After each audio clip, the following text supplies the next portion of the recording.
The project that worked too well to survive. It delivered everything it promised. Then it delivered more. And that excess, unexpected, undeniable, sealed its fate. Because some projects don't fail due to weakness. They fail because their success arrives before the world is ready to accept it. To understand why this project was quietly dismantled, we need to revisit a moment when the industry believed it had found balance. Platforms were optimized, costs were predictable, roadmaps extended safely into the future. Progress felt manageable, controlled. This project disrupted that calm. It began as a limited initiative, framed narrowly to avoid attention. The goal wasn't revolution, but efficiency. Reduce waste, align systems, smooth interactions between components that traditionally worked against each other. Nothing radical on paper, but the results refused to stay modest. As prototypes evolved, engineers noticed something strange. Improvements didn't cancel each other out. They stacked. Reducing friction in one area amplified gains elsewhere. Strength increased without added mass. Reliability improved without redundancy. The vehicle grew simpler as it became more capable. That wasn't supposed to happen. Conventional wisdom said progress required trade-offs. Gains here demanded sacrifice there. This project broke that rule quietly, repeatedly, and without explanation that fit existing models. Early tests were repeated obsessively. Assumptions were questioned. Data was revalidated. External reviewers were invited to poke holes. Each attempt to contain the results only reinforced them. The project worked too well, and that created a new problem, one no spreadsheet could solve. If the system scaled, it wouldn't just outperform competitors. It would outperform expectations embedded deep within the organization itself. Manufacturing assumptions no longer held. Certification models struggled to categorize behavior. Cost projections began drifting, not upward, but downward. Lifespan estimates extended uncomfortably far into the future. The project wasn't disruptive in appearance. It was disruptive in implication. Because a machine that improves by cooperating instead of compensating doesn't just challenge products. It challenges planning. It challenges specialization. It challenges the idea that progress must be managed in pieces. As word spread internally, enthusiasm mixed with unease.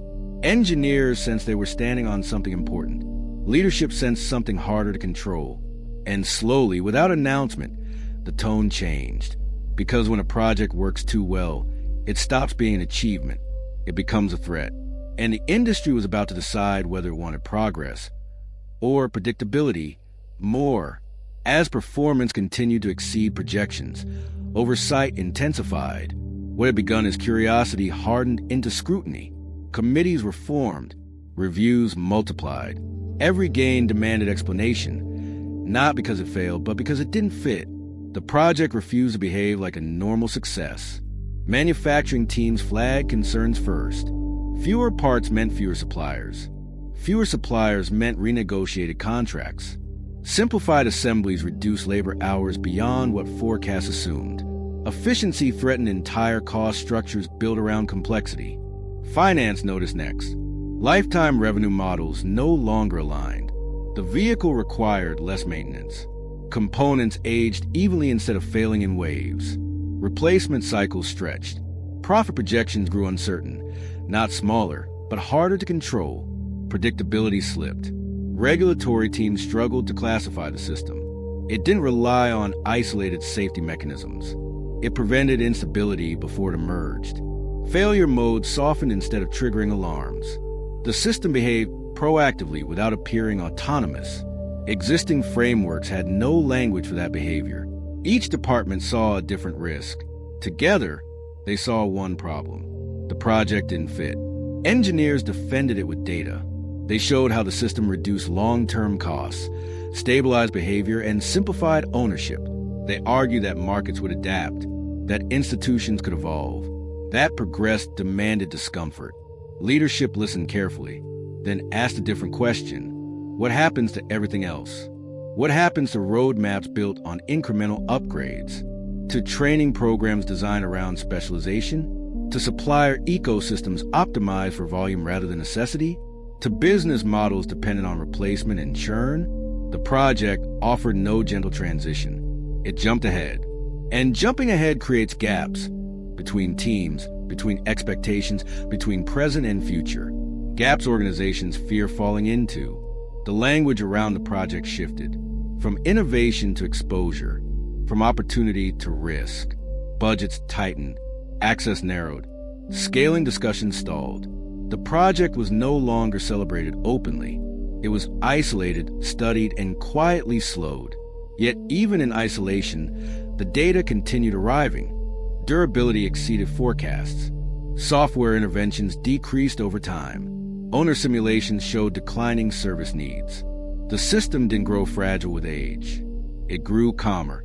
That calm unsettled decision-makers more than failure ever could, because failure is familiar. Success that breaks assumptions is not. And with every month that passed, the project made one thing clearer. If allowed to continue unchanged, it wouldn't just redefine a vehicle. It would redefine the system built to manage vehicles. And that was a transformation no committee had approved. The breaking point arrived during a closed review meant to settle the debate. Charts filled the room. Projections overlapped. Every metric pointed in the same direction. The project wasn't volatile. It wasn't risky in operation. It was risky in consequence. Executives realized the danger wasn't what the system did. It was what it made unnecessary. Validation cycles shortened because fewer edge cases emerged. Support teams projected lighter workloads. Training requirements shifted away from specialization toward synthesis. The project didn't create new complexity to manage. It removed reasons for management to exist as it did. That recognition reframed everything. What looked like efficiency now looked like erosion of roles, of processes, of authority built around solving problems the system no longer produced. The project was not a product. It was a solvent. Engineers pleaded for a phased rollout. They proposed pilots, control markets, gradual adoption. They argued that organizations could learn, adapt, and reorganize around the new reality. They showed how resilience improved when systems cooperated instead of compensating. The response was polite and final. Subsystems were reassigned. Architectures were simplified just enough. Interfaces were reintroduced where coherence had once eliminated them. The whole was broken back into parts the organization knew how to own. Some engineers left immediately. Others stayed, trying to preserve fragments. The original prototype was archived, its data restricted, its narrative softened. Officially, nothing was canceled. Unofficially, everything ended. Yet endings don't erase understanding. Those who worked on the project carried its logic with them. They recognized inefficiency faster. They questioned handoffs. They resisted unnecessary layers.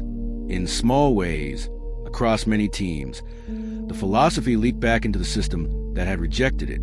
The project that worked too well to survive didn't disappear. It diffused. And diffusion is harder to stop than deployment. Because once people see a system that improves by alignment instead of control, they can never unsee it.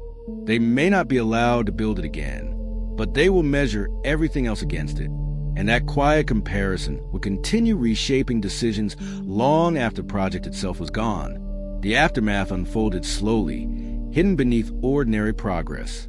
New models launched, platforms evolved, roadmaps advanced. From the outside, nothing seemed disrupted. But inside the industry, something fundamental had shifted. Engineers began questioning complexity, reflexively. They noticed when systems fought each other. They challenged processes that existed only to manage problems, not prevent them. The memory of the project lingered, not as nostalgia, but as a benchmark.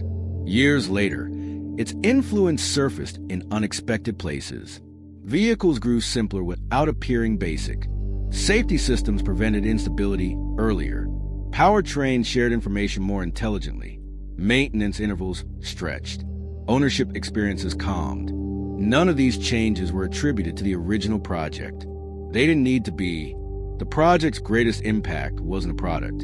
It was a standard, a quiet reference point that asked one question every time a decision was made. Is this solving a problem or sustaining a structure? That question reshaped priorities more effectively than any directive ever could. It guided subtraction. It justified restraint. It exposed layers that existed for comfort rather than necessity.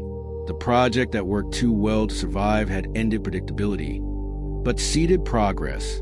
It showed that some innovations are too efficient for the systems that host them, that institutions often reject solutions not because they fail, but because they succeed in ways that threaten existing order. And yet, progress does not need permission to continue. It spreads through people, through memory, through comparison. And in that way, the project endured, quietly influencing every decision that followed. Because once you've seen a system that works by harmony rather than control, everything else feels provisional. Sometimes the smallest shift in perspective becomes the beginning of a new future. The